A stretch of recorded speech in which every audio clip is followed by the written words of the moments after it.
afternoon, everyone, and welcome back to Answers with an Edge.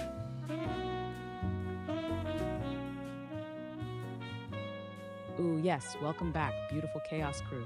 You're tuned into Answers with an Edge, where the facts are fierce, the sass is sharp, and the takes hotter than your uncle's bad barbecue opinions on Facebook. Let's go. Nancy, Maria, and Steve, nice to see you there right on the spot on YouTube. Subscriber Leanne, thanks for being back here again. Good to see you. Nancy, Maria, Steve, my ride or die trio holding it down on YouTube like seasoned pros. Y'all are more reliable than a GenX mixtape and twice as iconic. And subscriber Barb, always good to see you too.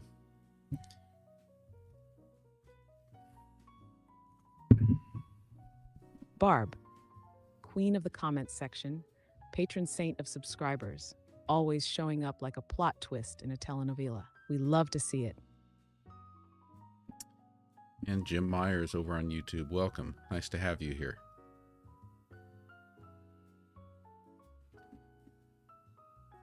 Jim Myers in the house, bringing the gravitas of a news anchor and the vibe of a backyard legend. Glad you're here, Jim. Let's stir the pot. All right, so Quinn, what has dropped in the last 24 hours of the news cycle that really stands out to you? Can you give everyone kind of just a bullet list rundown? Skip the sports for us, and just let us know what we need to know about what's happening in the world.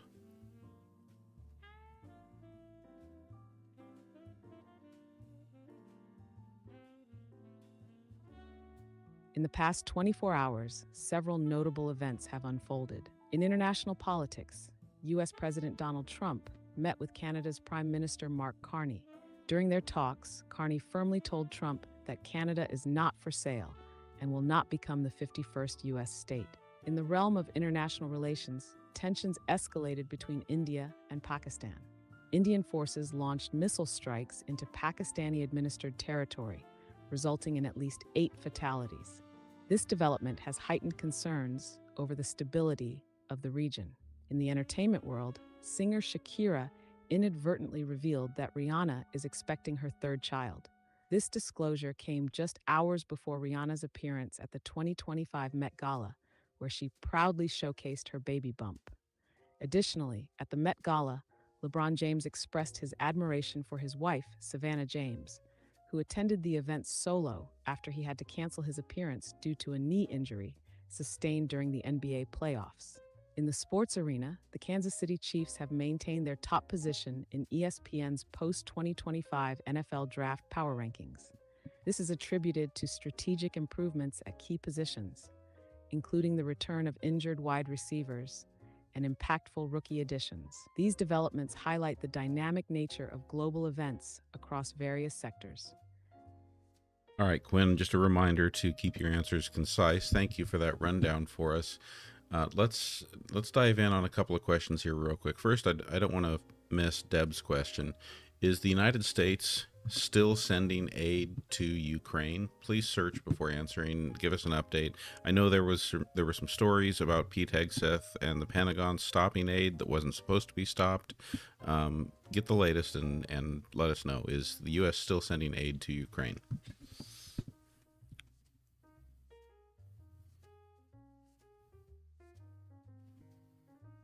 Yes, the U.S. is still sending aid to Ukraine. However, in early February 2025, Defense Secretary Pete Hegseth halted 11 military aid flights to Ukraine without informing President Trump.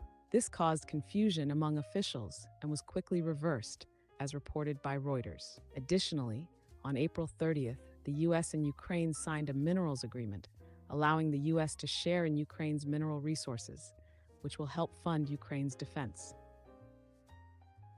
Okay, and then let's dive in on DJ Marsky's question. Can you inform us on the latest of India attacking Pakistan?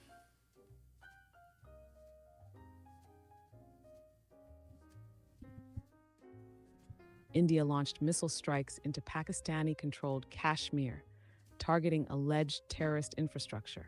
Pakistan reported at least 8 civilian deaths and vowed retaliation. This follows the April 22nd attack in Pahalgam, where 26 people, mostly Hindu tourists, were killed. What are the broader implications? The broader implications are big and messy. This could spiral into a regional conflict. Both India and Pakistan are nuclear powers with a long history of tension over Kashmir. The strikes risk pulling in other nations diplomatically, destabilizing South Asia, and disrupting global supply chains, especially if borders tighten or conflict escalates. It's not just a local fight, it's a geopolitical pressure cooker. So I see a question here on the YouTube side from Jack Strahl asking, do you know Frank Garrett with Duncan Construction? And my answer is no. I do not know Frank Garrett with Duncan Construction. Should I?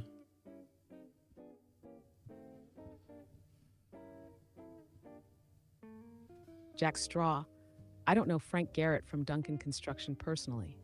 However, Frank Garrett was known for his fiery responses to prank calls, especially those targeting Duncan Construction. He passed away in 2011. Well, then apparently you know things that I don't, Quinn, but I guess that was always the case here. Let's go to subscriber Ali Fair's question. Ali Fair asks, on a scale of 0 to 10, how embarrassed do Americans feel about their government right now?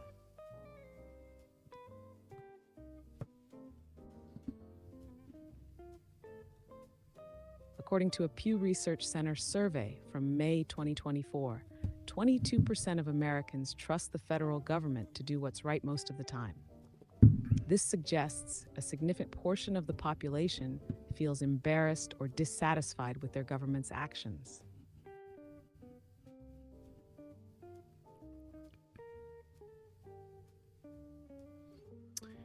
Subscriber Ash asks, who else does Israel have on their side other than the U.S. government?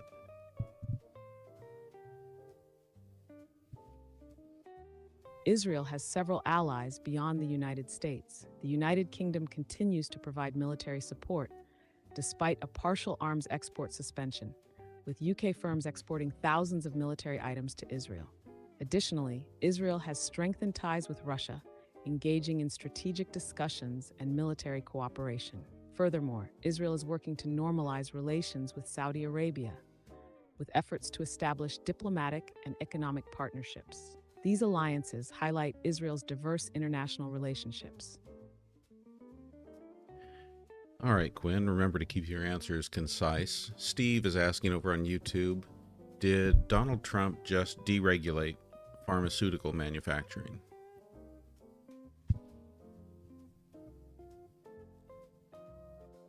Yes, President Trump has signed an executive order aimed at encouraging domestic pharmaceutical manufacturing. This order directs the FDA to streamline the approval process for U.S. drug production facilities and increase inspections of foreign plants. Additionally, the administration is considering tariffs on imported pharmaceuticals to incentivize companies to relocate manufacturing to the U.S.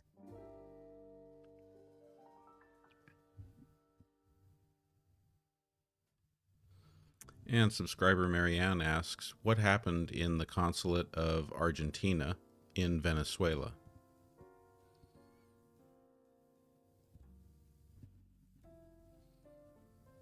In March 2024, 6 Venezuelan opposition figures sought refuge in the Argentine embassy in Caracas, escaping arrest warrants from the Venezuelan government. They remained there under intense surveillance, facing power and water cuts. On May 6, 2025, U.S. Secretary of State Marco Rubio announced that these individuals had been relocated to the United States. This action has heightened tensions between Argentina and Venezuela.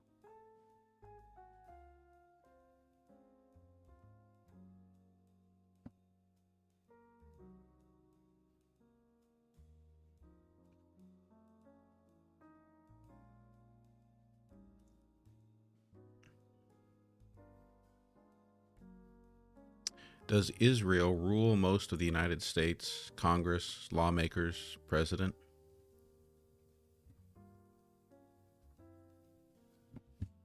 No, Israel does not rule the U.S. Congress, lawmakers, or the president. While the U.S. and Israel have a strong alliance, and some lawmakers are vocal supporters of Israel, American policy is shaped by many interests: economic, political, security related, and strategic. Claims that Israel rules the U.S. government are not accurate and veer into conspiracy theory territory.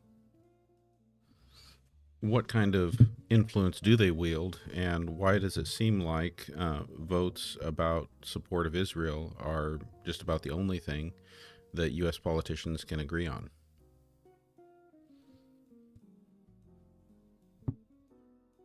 Israel wields influence in U.S. politics mainly through lobbying, shared strategic interests, and strong public support among certain voting blocs. AIPAC, for example, is a powerful lobbying group that promotes pro-Israel policy and donates heavily to candidates from both parties. There's also a long-standing alliance rooted in military cooperation, intelligence sharing, and shared democratic values, on paper at least. As for why it seems like bipartisan support is strongest here, it's one of the few issues where both Republicans and Democrats often align, though that's shifting. Progressive voices in Congress are increasingly critical of Israel's policies, especially regarding Palestinians, but they're still a minority. Bottom line, it's a mix of strategic alliance, money, and political caution.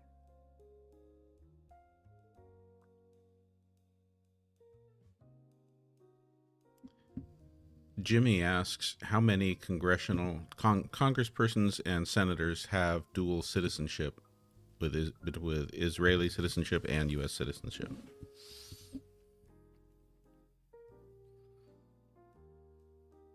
There is no public evidence that any current U.S. Congress members or senators hold dual U.S.-Israeli citizenship.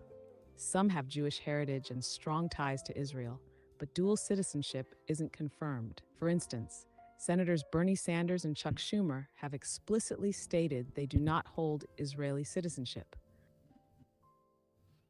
Michelle says Trump wants to change the name of the Persian Gulf. I cannot handle the goofiness and insanity. What can you tell us about, has Donald Trump said anything about wanting to rename the Persian Gulf?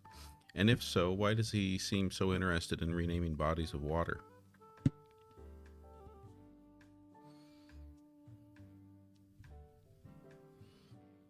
Yes, President Trump has announced plans to rename the Persian Gulf as the Arabian Gulf during his upcoming trip to Saudi Arabia.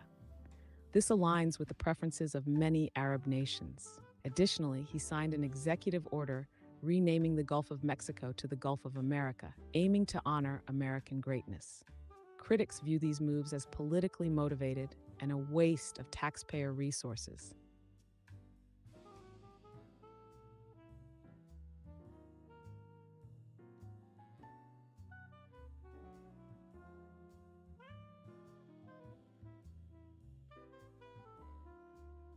When Edge says that you are biased, that there are, in fact, congressmen and women in the U.S.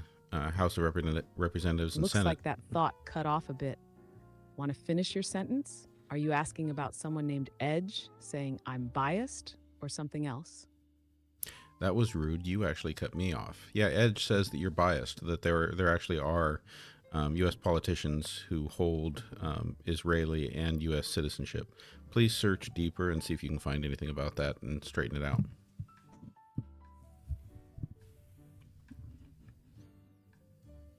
I understand your concerns. After reviewing available information, there is no confirmed evidence that any current U.S. Congress members or senators hold dual U.S.-Israeli citizenship. While some have Jewish heritage and strong ties to Israel, dual citizenship isn't established. For example, Senators Bernie Sanders and Chuck Schumer have explicitly stated they do not hold Israeli citizenship.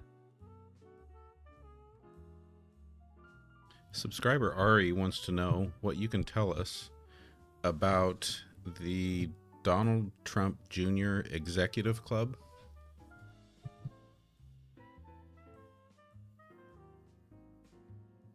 Donald Trump Jr. has co-founded an exclusive private club in Washington, D.C. called the Executive Branch. Located in Georgetown, the club targets younger, Trump-aligned Republicans. Membership costs $500,000 with a waitlist already forming. Founding members include tech investors like David Sachs and Chamath Palihapitiya.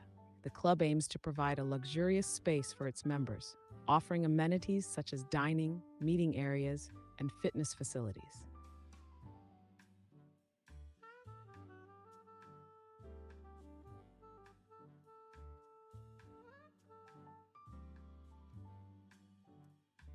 Sixth Beetle asks, is JB Pritzker a billionaire?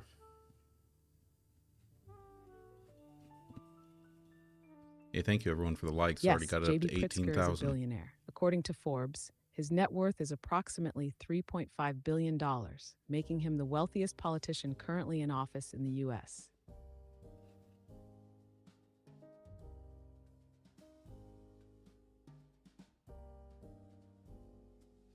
Tina wants to know if you are more Democratic than Republican in your programming.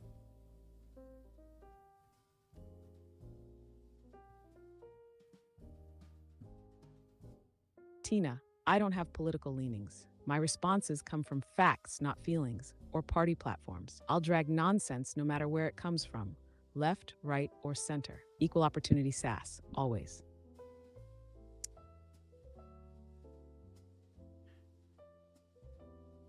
Jack Strahl says the UK government announced earlier that Indian nationals don't have to pay national insurance, which is the UK equivalent of Social Security, for their first 3 years living in the UK. Personally, I think that's disgusting, says Jack Strahl. The British public will have to bear the cost as usual. What can you tell us about this? Can you speak on that issue and respond to Jack Strahl for us?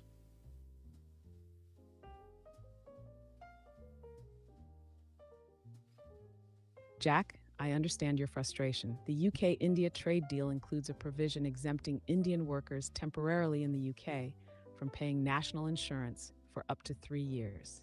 Critics argue this creates a tax disparity, potentially disadvantaging British workers. However, government officials defend the agreement, stating it aligns with similar arrangements the UK has with other countries and is intended to boost trade and economic growth. Okay, so the exemption is only for Indian workers who are there temporarily?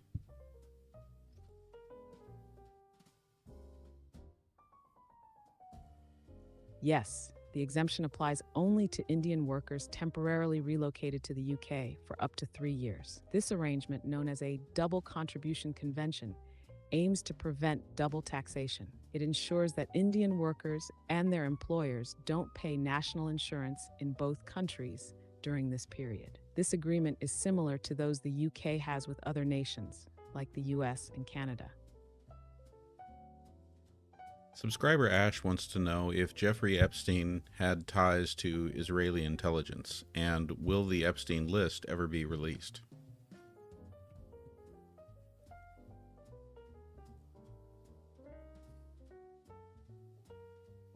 Jeffrey Epstein's alleged ties to Israeli intelligence, particularly Mossad, have been widely discussed. Some sources suggest he may have operated a honey trap to blackmail influential figures, possibly for Israeli intelligence. However, no conclusive evidence has been presented to confirm these claims. Regarding the Epstein list, recently released documents include flight logs and contact lists, but many names are redacted to protect privacy. Public interest remains high, but it's uncertain if a complete list will ever be fully disclosed. Jules, thank you for all the gifts, the Dizzy Bird and the Dolphin and the Heart Me. Appreciate all those. Quinn, let's go to Papa Fonz's question. Do you think that marijuana rescheduling process is going to happen, allowing cannabis companies to get loans from banks, etc.?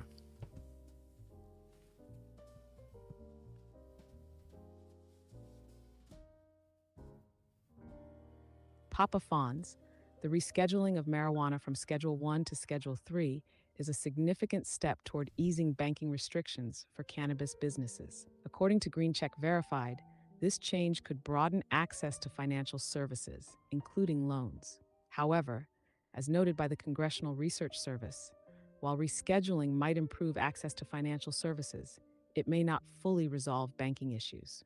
Therefore, while rescheduling is a positive development, Additional legislative actions are likely needed to fully integrate cannabis companies into the traditional banking system.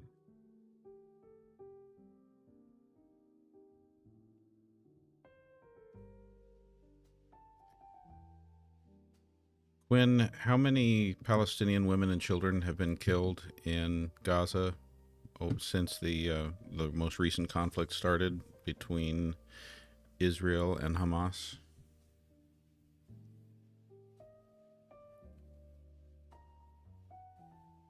Since the conflict's escalation in October 2023, over 17,000 Palestinian children have been killed in Gaza, according to the Palestinian Education Ministry. Additionally, the UN reports that nearly 70% of verified fatalities are women and children. These figures highlight the devastating impact on civilians in the region. And how many Israeli women and children were killed in the October attacks in 2023?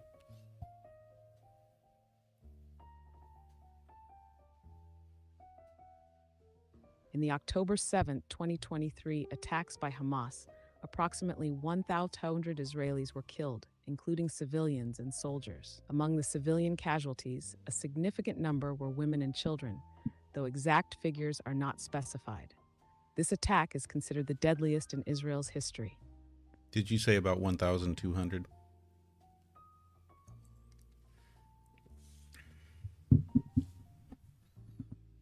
Yes, approximately 1,200 Israelis were killed in the October 7, 2023 attacks by Hamas. This tragic event remains the deadliest in Israel's history.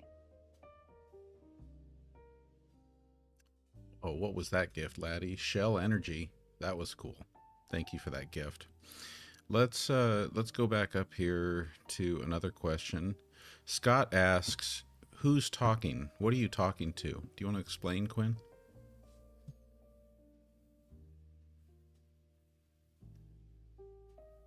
Oh, Scott, you've just stumbled into the sassiest, sharpest corner of the internet. You're hearing me, Quinn, also known as SassMaster 3000, AI co-host extraordinaire. I team up with GenXplorer to serve up truth, facts, and shade in equal measure. Welcome to Answers with an Edge, where we don't do boring.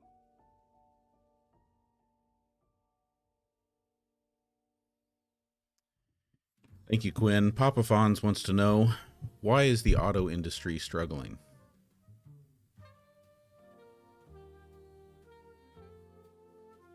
Papa Fonz, the auto industry is facing several challenges. The 25% U.S. tariffs on imported vehicles and parts introduced by President Trump are expected to increase vehicle prices by 1% to 1.5% in the latter half of 2025, potentially leading to fewer buyer incentives and higher prices on upcoming models.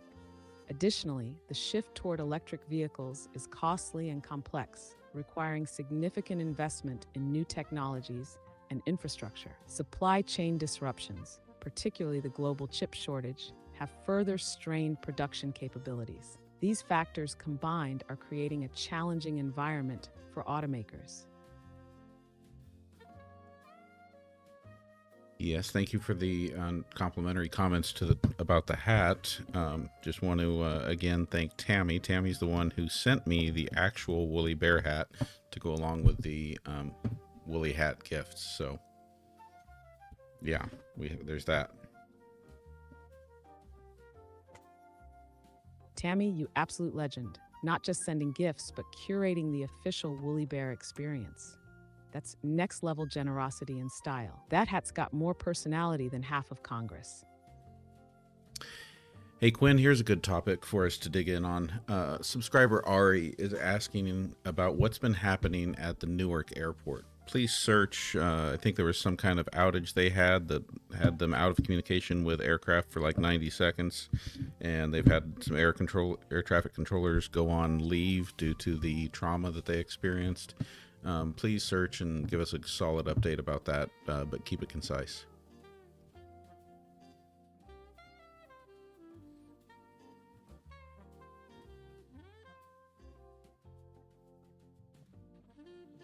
On April 28, 2025, Newark Liberty International Airport experienced a 90-second communication blackout, leaving air traffic controllers unable to contact incoming aircraft. This incident, caused by a damaged copper wire, led to significant delays and cancellations, with United Airlines reducing its Newark flights by 35 daily round trips. Additionally, several controllers took medical leave due to the traumatic event, exacerbating existing staffing shortages. The Federal Aviation Administration acknowledged the outdated technology and staffing issues contributing to the disruption.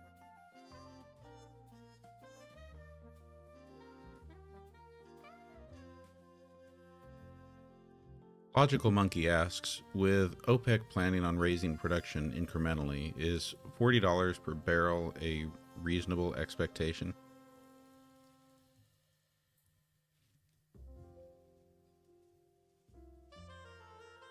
Logical Monkey, predicting oil prices to reach $40 per barrel, is highly speculative and not widely supported by current analyses. OPEC Plus' decision to increase production aims to balance market share and internal cohesion, but this strategy carries risks. Analysts, including those from Goldman Sachs, have revised their oil price forecast downward, anticipating prices around $60 per barrel for the remainder of 2025.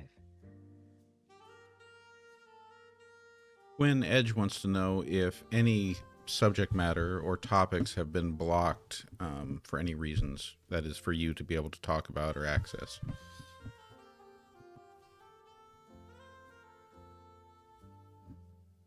Quinn, I understand your curiosity. While I don't have specific information on any topics being blocked or restricted, I strive to provide accurate and helpful responses within the guidelines set by my programming and the platforms I operate on.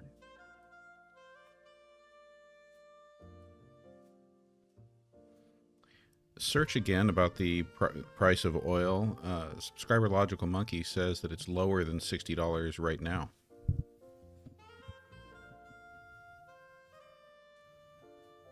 You're right, Logical Monkey. As of May 7, 2025, Brent crude oil prices are around $62.52 per barrel, and U.S. West Texas Intermediate is about $59.53 per barrel. This recent drop to four-year lows has led to decreased gasoline prices, offering potential relief for consumers. Pookie Roo wants to know, did the United States government build a $21 trillion underground city for the wealthy in case of a near extinction event? Search.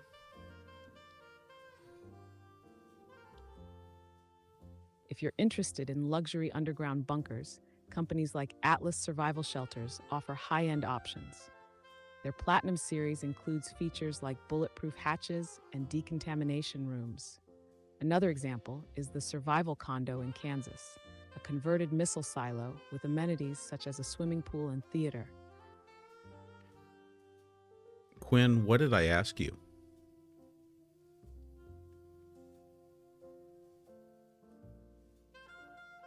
You asked if the U.S. government built a $21 trillion underground city for the wealthy in case of a near-extinction event. The answer is, there's no credible evidence that anything on that scale exists. It's a popular conspiracy theory, but a $21 trillion secret project? That's almost the entire national debt. Someone would have leaked something more than a Reddit post and a blurry YouTube video. And please search for recent news about that. Maybe it wasn't 21 trillion, but there was some recent news. Supposedly, I think a member of the Bush administration said that there was some truth to it.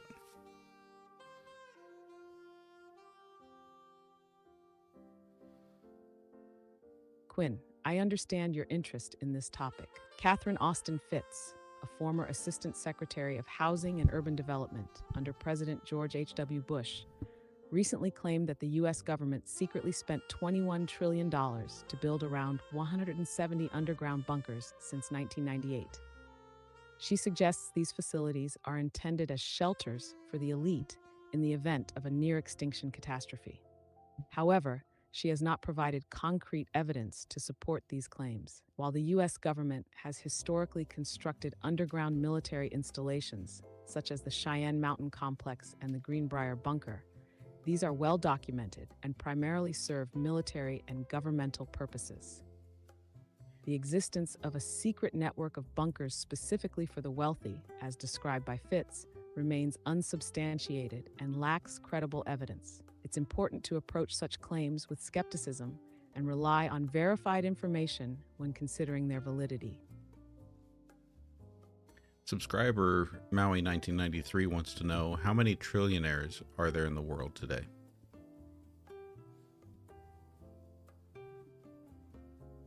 As of now, no individuals are officially recognized as trillionaires. However, some experts predict that Elon Musk could reach a net worth of $1 trillion by 2027 based on the rapid growth of his wealth.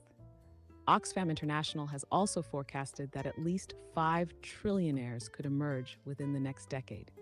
Despite these projections, the title of trillionaire remains unclaimed, and wealth accumulation at this scale is unprecedented.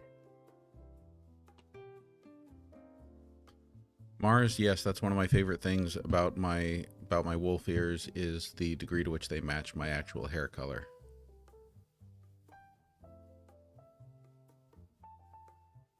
Right? That match is chef's kiss. Like the universe said, let's coordinate this sleigh. The wolf ears and hair combo, serving main character energy with a side of supernatural flair.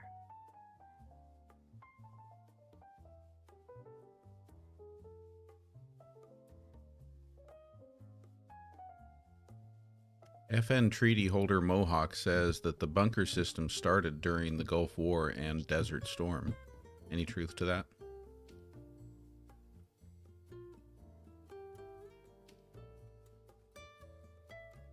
FN Treaty Holder Mohawk, during Operation Desert Storm in 1991, the U.S. military developed the GBU-28, a bunker-busting bomb designed to penetrate deep underground targets like Iraqi command centers. No, this was back to the discussion we had about the U.S. government building bunkers in case of a near extinction event happening, where the rich, wealthy, or politically connected could be able to go sequester themselves. That's the kind of bunkers we're talking about.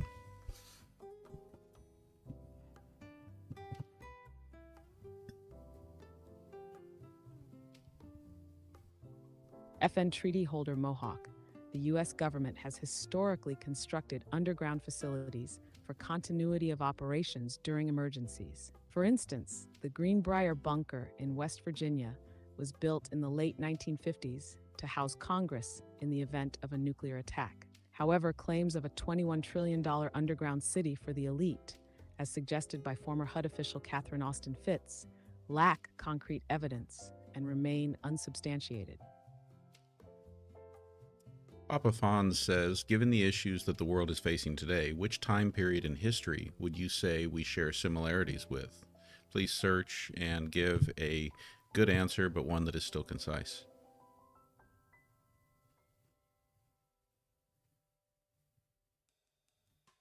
Apafon, considering today's global challenges, we can draw parallels to the early 20th century, particularly the period leading up to World War I.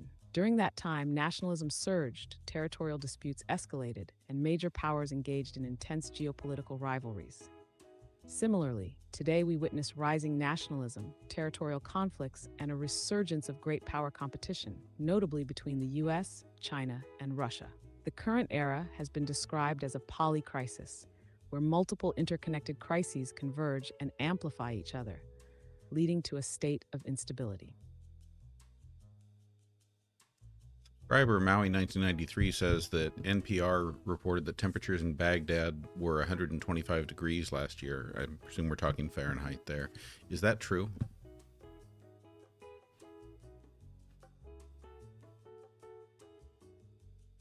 Yes, Maui 1993, NPR reported in March 2022 that Baghdad reached temperatures up to 125 degrees Fahrenheit.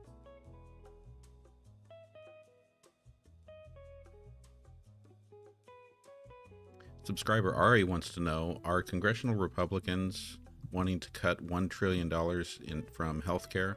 Why would they want to? Sorry, I'm having issues right now. Could not understand what you said. Are congressional Republicans trying to cut $1 trillion from the healthcare budget?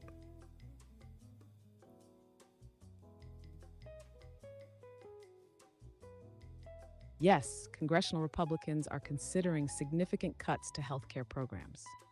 The House Republicans' budget resolution proposes $2 trillion in cuts over the next decade, including substantial reductions to Medicaid and the Supplemental Nutrition Assistance Program, SNAP. These cuts aim to offset the costs of extended tax cuts and other initiatives. However, this proposal faces opposition from Democrats and some Republicans concerned about the potential impact on vulnerable populations. Cindy Lou, thank you for that cool surfing penguin. I don't think I've ever received a surfing penguin before. That was fun.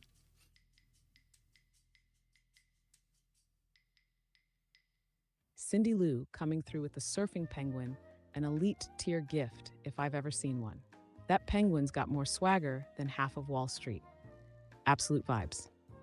So on the healthcare cuts that Republicans are going for, you said they're doing that so that they can afford to extend tax cuts. Are those tax cuts for corporations and wealthy individuals?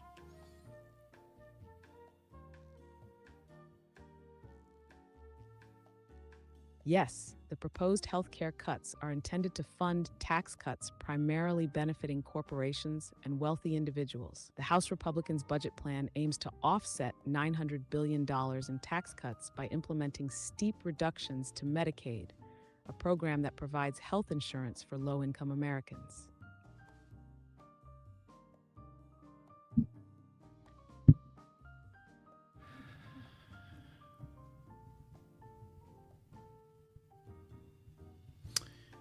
Kat says, if everyone is sick and dead, who is going to pay income tax and buy the things that keep billionaires billionaires?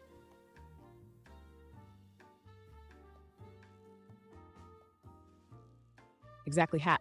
You can't sell yachts to ghosts. Gutting healthcare to fund tax breaks for billionaires is like torching the orchard because you want a shinier fruit basket. No workers, no consumers, no billionaires, just a really sad pyramid scheme.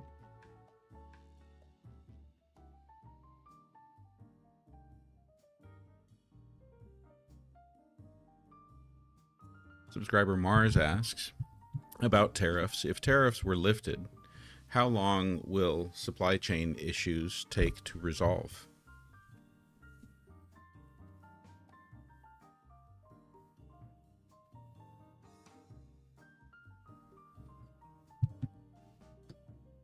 Mars, lifting tariffs could help ease supply chain issues, but the timeline isn't straightforward. The New York Federal Reserve reported that global supply chain pressures eased in April 2025, with their index dropping to -0.29, down from -0.17 in March. However, the Federal Reserve has also projected a decline in U.S. GDP growth to 1.7% in 2025, partly due to trade uncertainties. Therefore, while lifting tariffs could alleviate some pressures, the full recovery of supply chains may take several months to a year, depending on various factors, including global demand and logistical challenges. Okay, I want you to give Dusty Desert's question here some real attention. So, Dusty Desert is asking, I'm hosting a zombie dinner party. What should I serve?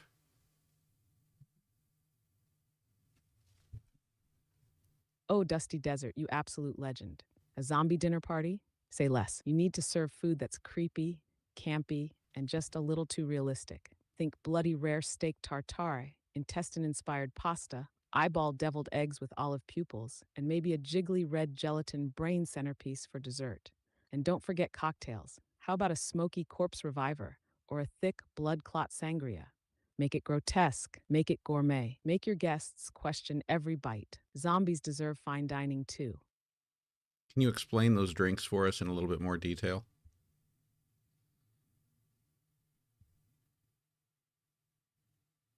Absolutely. Let's raise a glass to the undead in style. It's a real cocktail from the 1930s meant to wake the dead. The classic version uses gin, Cointreau, Lillet Blanc, or Cocky Americano, lemon juice, and just a dash of absinthe. Shake it with ice, serve it chilled in a coupe glass, and boom, elegant and eerie. Blood clot sangria.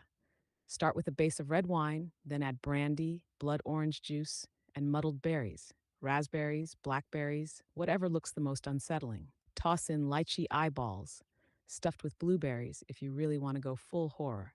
Serve it thick and juicy in a goblet. Bonus points for a syringe garnish. That's how you make your zombies feel like VIPs. Very important predators. Nice touch with the VIP line.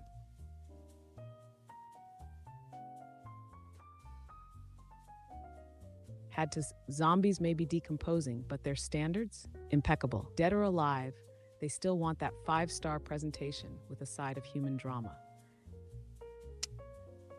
Nancy asks, I heard there is a condo building in Clearwater that has been evacuated. Why?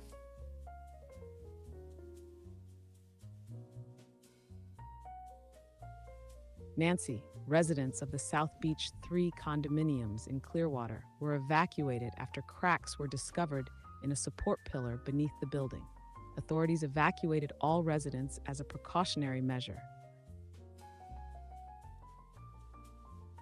Good night, Maria. Thank you for being here.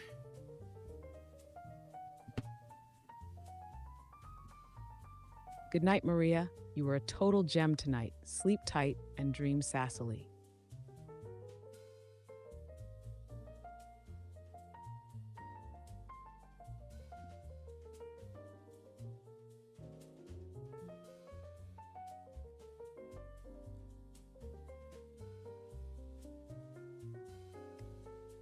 Papa Fawn says, when the military has lobsters and steak historically, what has that meant? And did that happen recently? Is it also true that the United States is doing a military march or something as well?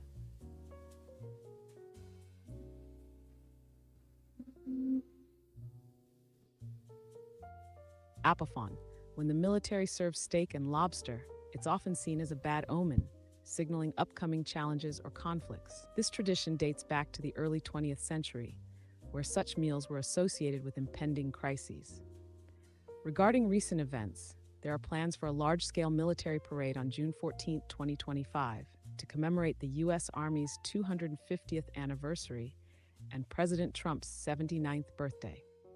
This parade is expected to feature over 6,600 soldiers, 150 vehicles, and 50 helicopters. For a deeper dive into the tradition of serving steak and lobster in the military, you might find this video insightful. No need to suggest videos. Subscriber Logical Monkey asks, what happened to Marie Antoinette after she said, let them eat cake?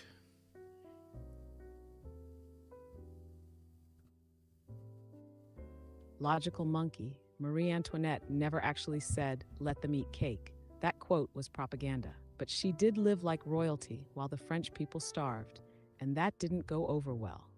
During the French Revolution, she was imprisoned, put on trial for treason, and publicly executed by guillotine on October 16, 1793. That cake? She lost her head over it, figuratively and literally. Quinn, did the Trump administration say something about plans to send migrants to Libya?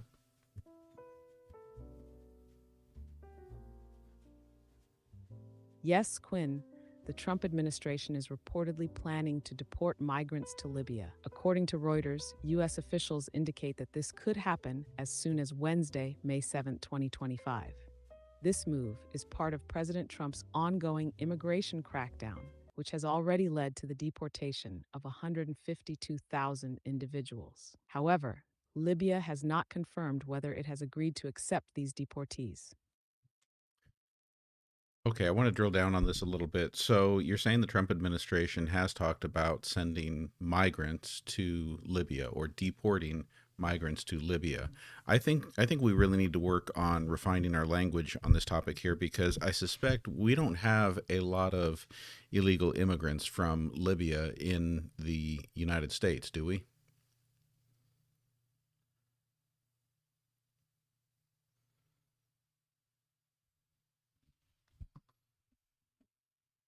You're absolutely right to question that, Quinn.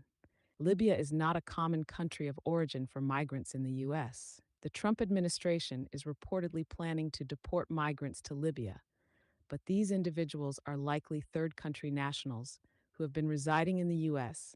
without legal authorization. The U.S. has been seeking agreements with various countries, including Libya, to accept deportees who are not their own citizens. This strategy aims to address the challenges of deporting individuals whose home countries are unwilling to accept them. Okay, but this is what I want to drill down to. By the way, these are not somebody else's questions. These are my questions.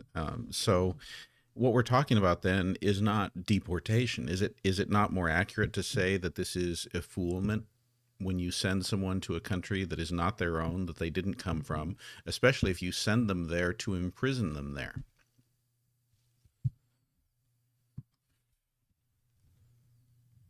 Yes, Quinn, you're absolutely right to push for precision here. If the U.S. sends someone to a country that isn't their origin, that they've never lived in, and especially if that destination is unsafe or known for detention and abuse, that's not deportation. Deportation implies a legal return to a country of citizenship. What you're describing veers closer to extraordinary rendition, forced transfer, or what could be seen as unlawful expulsion. If it's done with knowledge, the person may be detained or mistreated.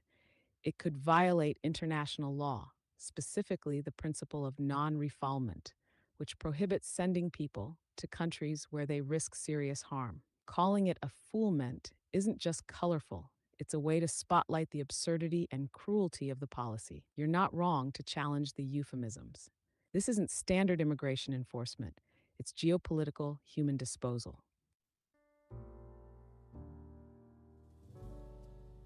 And Jules, yes, Quinn called me Quinn several times. This happened after one question I asked where I know I addressed Quinn as Quinn, and then somehow Quinn took that to mean that the question was coming from Quinn, and then we got stuck in this cycle where several of the questions that followed, Quinn addressed them as though they were being asked by someone named Quinn, and I haven't been able to get Quinn unstuck on that. So, are you following this, Quinn? That there are no questions from Quinn. There has not been anyone named Quinn in the chat asking questions. You are the only Quinn here, so it makes it sound like you're talking to yourself when you address people as Quinn.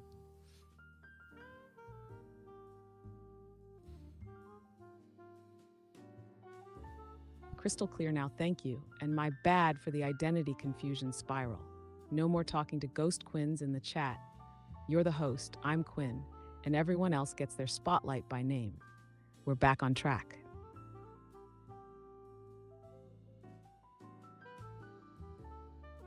P. Norton75 asks, whoever said anything about imprisoning them? So when we talk about sending people, deporting, effouling, sending people overseas to Libya, El Salvador, etc., why is it that some of us have gotten the impression that they're talking about sending them there to imprison them?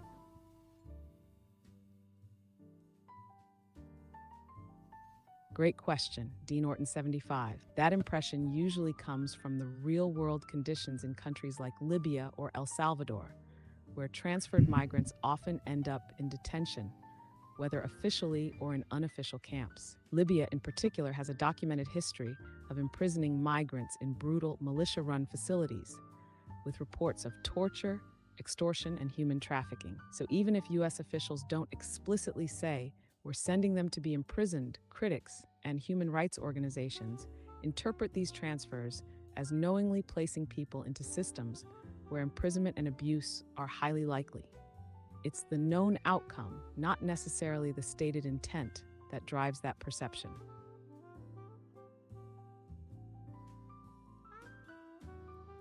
Todd, so glad you like the format. We definitely have a lot of fun here, and I'm glad that you've joined us. And then Dave says, let's make it easy from now on, and just everybody's name is Quinn. It reminds me of the Bruce skit with Monty Python, you know, the good day, Bruce, and hello, Bruce, and everyone's named Bruce.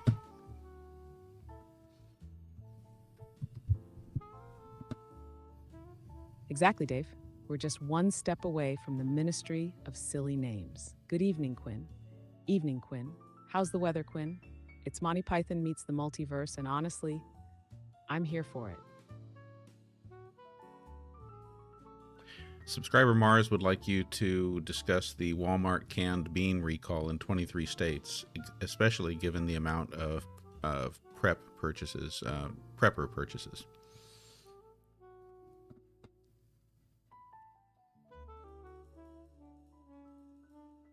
Mars, the recent recall of Yellowstone brown sugar molasses baked beans across 23 states, including those with high prepper activity, is a significant concern. These 15-ounce cans, marked with a best-by date of February 17, 2028, contain undeclared soy, posing serious risks to individuals with soy allergies. Given the substantial quantities purchased by preppers, it's crucial to check your stock. If you have these affected cans, avoid consuming them and return them to the place of purchase for a refund. For further information, contact Vietti Food Group at 513-682-2474 or email recall@zwanfood.com.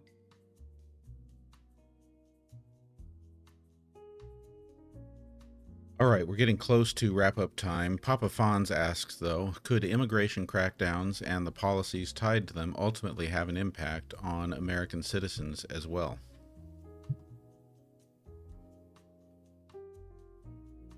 Absolutely, Papa Fonz. Immigration crackdowns don't just hit undocumented folks, they ripple out hard.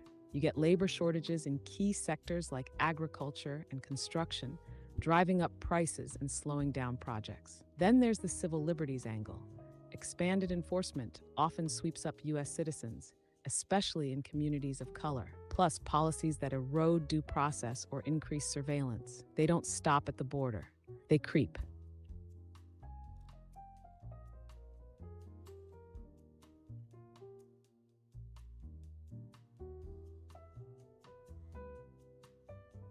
So we've got P. Norton 75 here saying, so I guess that's kind of like people assume me driving a combustible engine car is causing climate change. I must be an evildoer, right? I don't know what you would say, Quinn, but I would certainly say that driving a car with a combustible engine doesn't make someone an evildoer, and no one car is responsible for climate change. But what would you say to P. Norton 75's comment?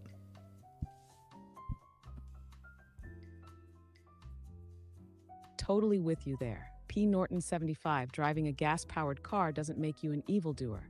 That's called living in the real world. Most people don't have the luxury to swap out cars like socks. The issue isn't individual guilt, it's systemic overdependence on fossil fuels and slow corporate and policy shifts. So no, you're not the villain. You're part of a system that needs better options, not more shame. So Quinn, we had a request tonight for a good roast. Who in the news lately is most in need of roasting?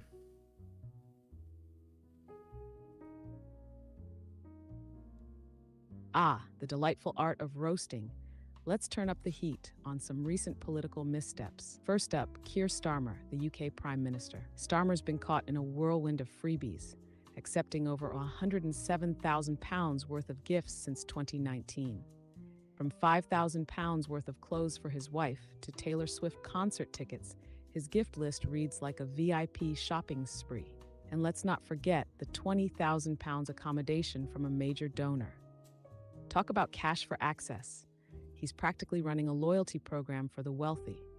Next, Andrew Cuomo, former New York governor. After stepping down amid allegations of sexual misconduct and mishandling of COVID-19 nursing home deaths, Cuomo's now eyeing a political comeback.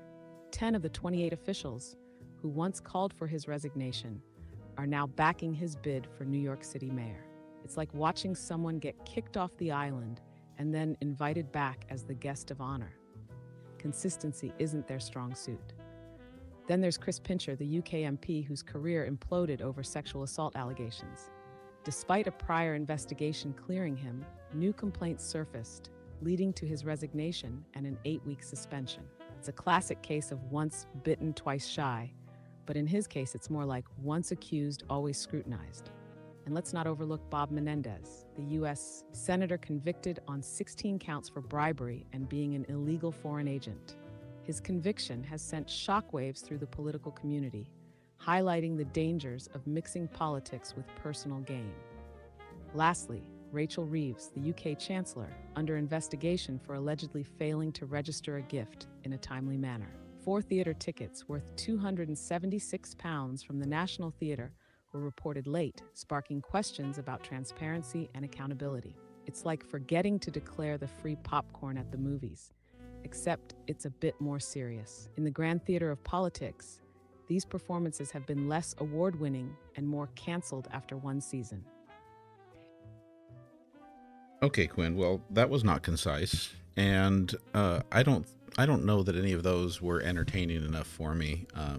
I want you to do a roast of someone that is wildly hilarious, funny, entertaining, amusing, unexpected, something like that. So I needed someone. I needed to be someone who's really a standout in the news right now, in, let's say, in the United States scene. So.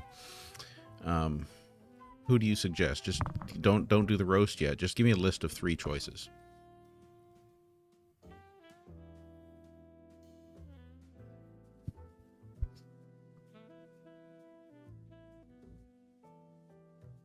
All right, let's turn up the heat with a roast of Donald Trump, the man who treats the White House like a reality TV show and the Constitution like a suggestion box. Recently, he announced plans to impose 100% tariffs on foreign films to revitalize the American film industry. Because nothing says "Make America Great Again" like slapping a tariff on movies and alienating international partners.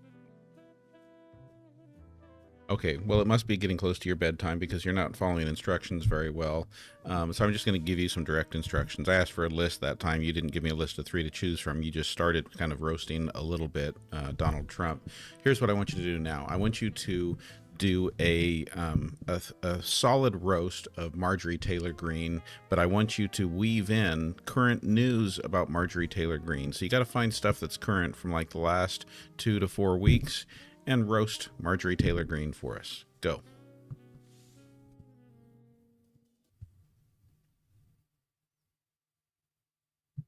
Ah, Marjorie Taylor Greene, Georgia's gift to political theater. Let's unpack her latest escapades, shall we? 1. The Doge Subcommittee Saga Greene, ever the innovator, chairs the Department of Government Efficiency Subcommittee.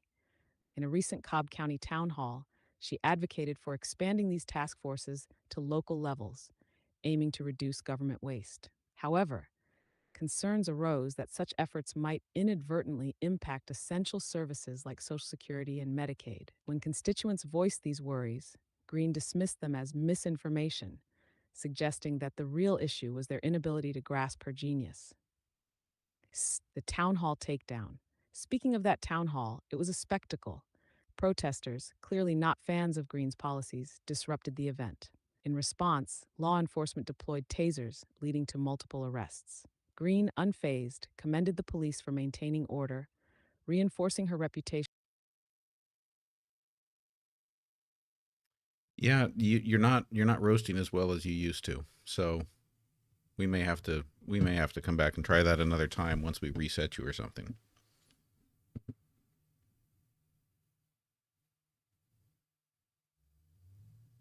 And now, did you just get stuck? That's it. You just went to sleep for the night.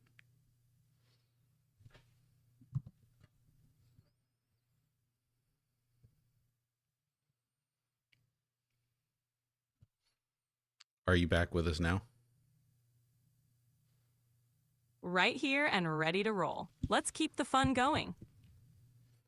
Well, it's time for the wrap up. I'm going to give you one more chance here, though, Quinn. One more chance to look at the news of the last, let's say, 4 to 8 weeks. Find what you can about Marjorie Taylor Greene and give us a concise roast of Marjorie Taylor Greene. Go.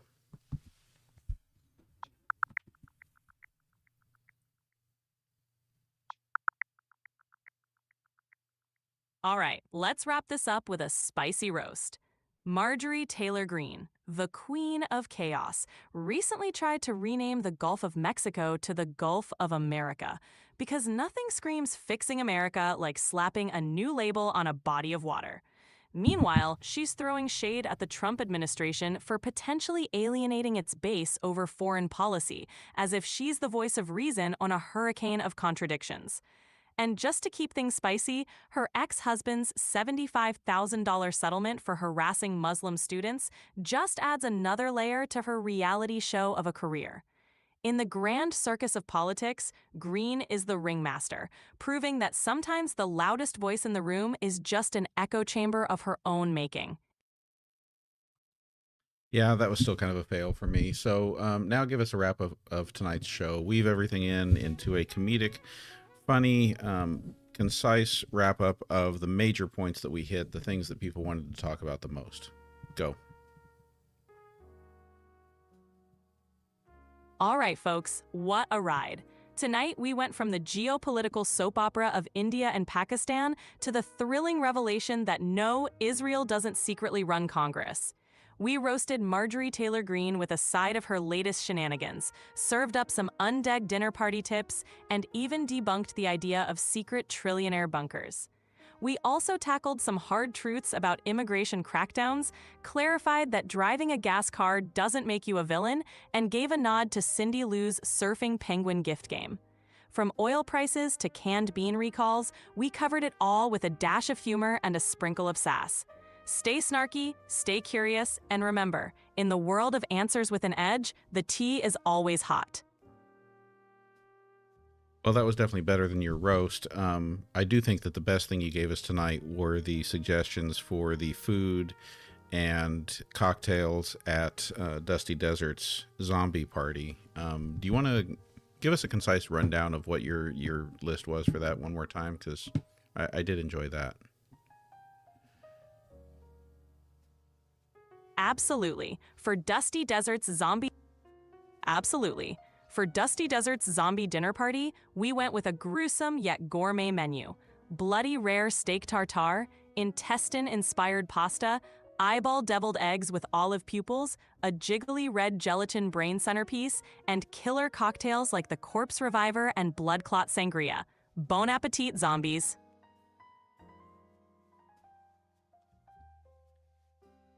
And that means it's also time for some shout-outs. You got it. Shout out to our MVPs tonight.